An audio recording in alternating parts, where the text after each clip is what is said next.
Great, it's live. It's got cool. Yeah. It's now approaching 4 o'clock. I'll call the meeting to order and remind each of you to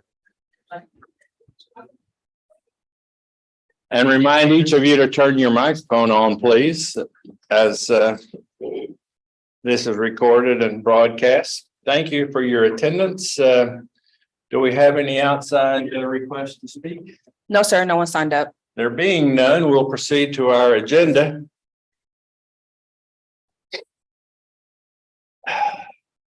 First order of consideration is under item 3, the minutes of our June 19th meeting. Hopefully you've had a chance to look through them. And if you have, I'll accept a motion that we approve. Matthew moves to approve the minutes and Bridget seconds. All in favor, raise your right hand. Any opposed? Motion to approve the minutes is unanimously approved. Thank you very much. Item number 4, our annual ethics training. I know most of you have received this before. Some of you have received it enough you could give it yourself, but we welcome Meredith Reedy. Reedy. And I'm very excited to give you ethics training, but if you go back and do item 2, public comment, I greatly appreciate it. I'll do that. Thank you. I thought I sort of addressed that to see if there was anyone requesting public comment, and there being none. No, sir. No one. No one. There being none, we will proceed to our ethics training. Welcome, Meredith. All right. So like you said, this should be very familiar to everybody in the room. And because it's ethics training, my disclaimer, I don't know the images, Hasbro does. So when you think ethics, you're probably asking yourself 2 questions. What are you required to do? What have to do? There's 2 state laws that apply to this. It's Local Government Code, Chapter 171 and Chapter 176. So 171 is the regulation of conflicts of interest. And you're asking yourself one of those 2 questions. Under 171, what am I prohibited from doing? You are prohibited and it's bad. You must file an affidavit abstaining from voting on matters in which you have a substantial interest. And now you're asking yourself, what is a substantial interest? You have a substantial interest in a business entity. Your spouse, your parent, or your child owns 2% or more of the voting stock, or shares, or fair market value of the company, or 15,000 or more of the fair market value, or if your last paycheck in the last year was 10% or more from that entity, and you say that's a business, but what about property?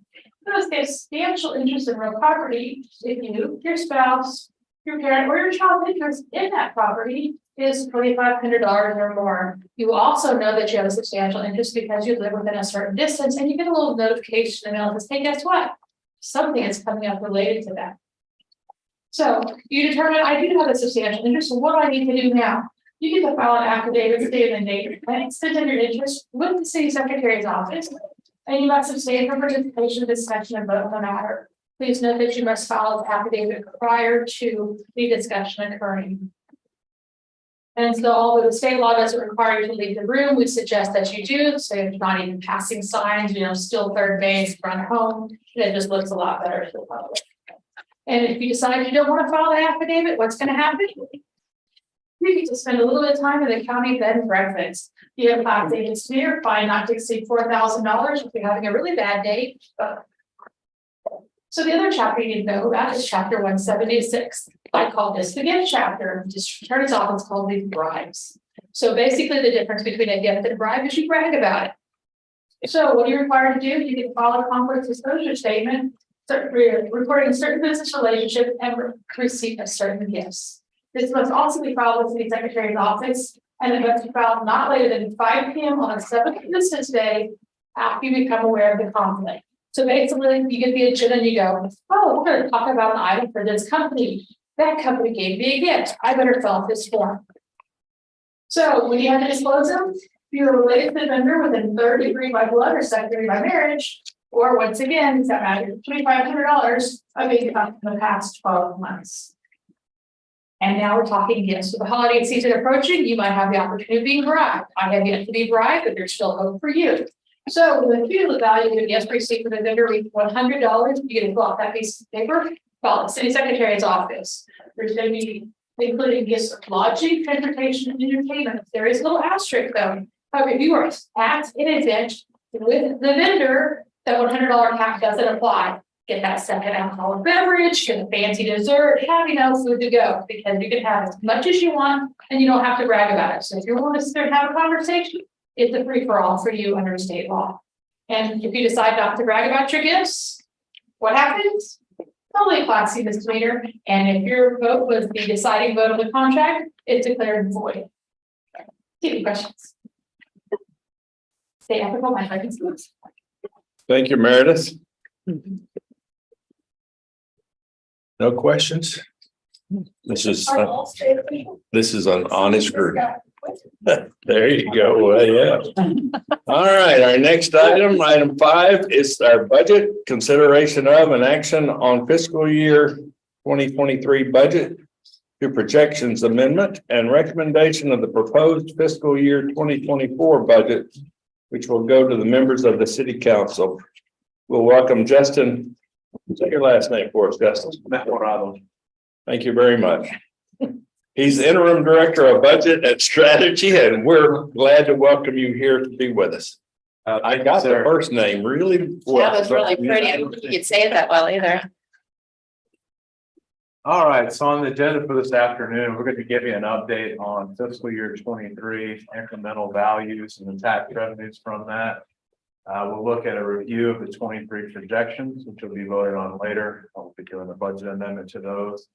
Then we'll get into the FY24 incremental values for tax year 23 and the revenues from that. Then we'll review the 24 proposed budget, which will be recommended to the council. And we'll wrap up with the action on the 2 items.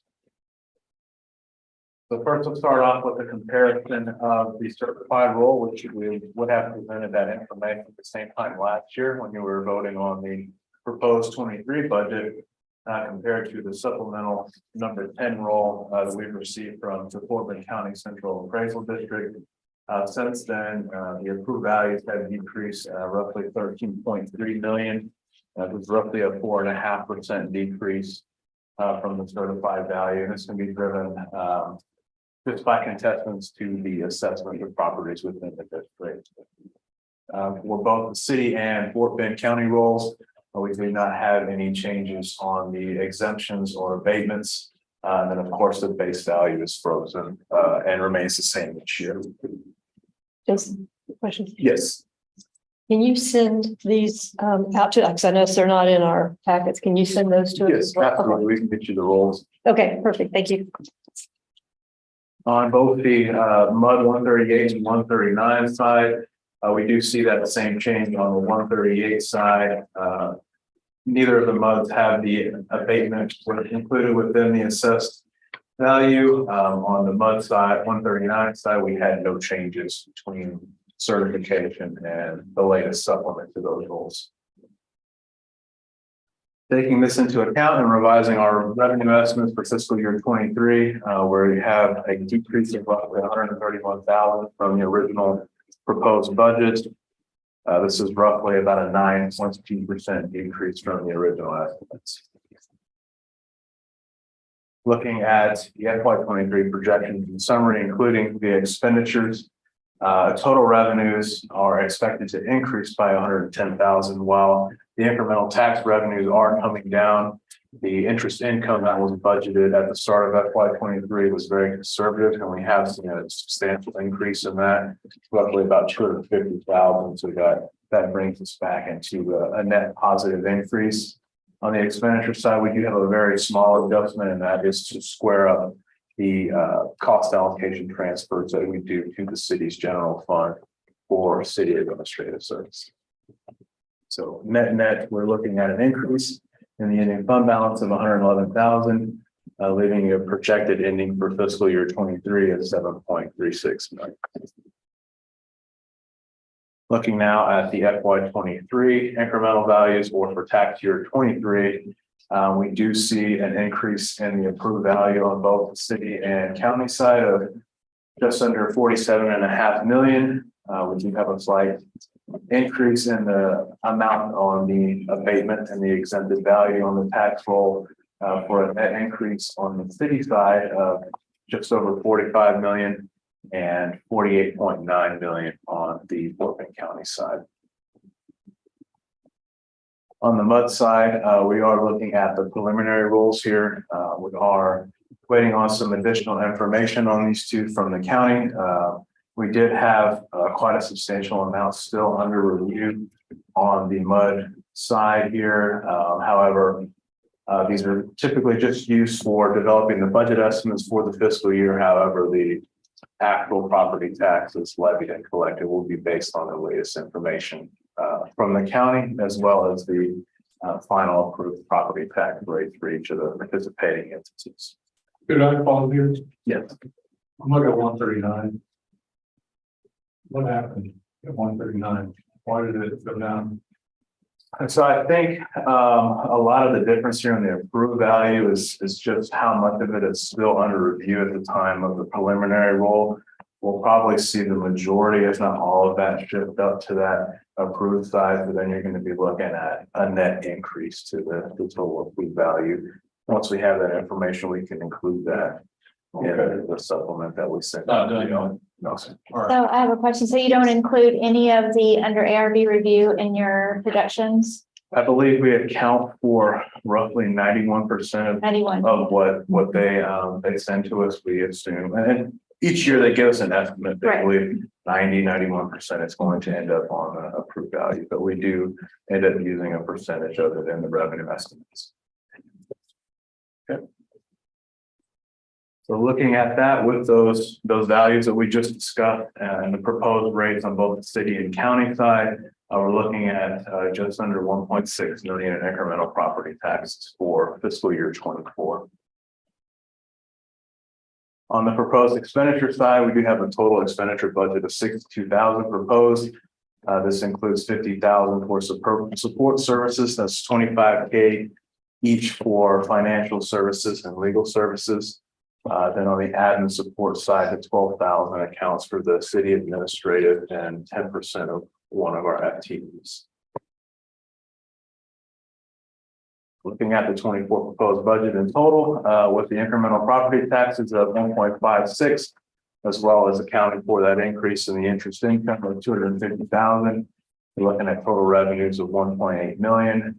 Those expenses of 62,000 leave us with a net income of 1.75 million and an estimating ending fund balance of 9.11 million as of the end of that FY 2020. At this time, I'll take any additional questions. Thank you. I just have one question on page 11 and 11. When I see where our base budget for support services is 50,000, yet last year it was 159,000. Why is there such a large discrepancy between this? I want to say during this year, the study, we Oh, so came we back added the with study. board. Yes, Yeah. ma'am. That was a budget amendment, a one-time basis. Yes. Any other questions for Jesse? All right, thank you, Jesse. So we appreciate it very much. Need to make a motion, Made it? do Two motion. separate motions. Yes, we need it. Did I hear somebody make it, or was that an echo from the back of the room? So we need to make a motion for, I need two motions. yes, Matthew, are you approving the amendment to the projections for us? Thank you very much. Do we have a second? Do I have a second from Pamela? All in favor of amending the budget to the projections? Pass unanimously. Thank you very much. I need a second motion for the year 24 proposed budget. I have a motion from Terry and a second from Carol. Thank you very much. All in favor, raise your right hand. Any opposed? Pass unanimously. Thank you very much. Thank you. Any questions, comments, any further items of business? There being none, I'll accept the motion to adjourn. So moved by Bridget, a second by Matthew. All in favor, say aye. Any opposed? Motion to adjourn is approved. And we're done at 4:14 by my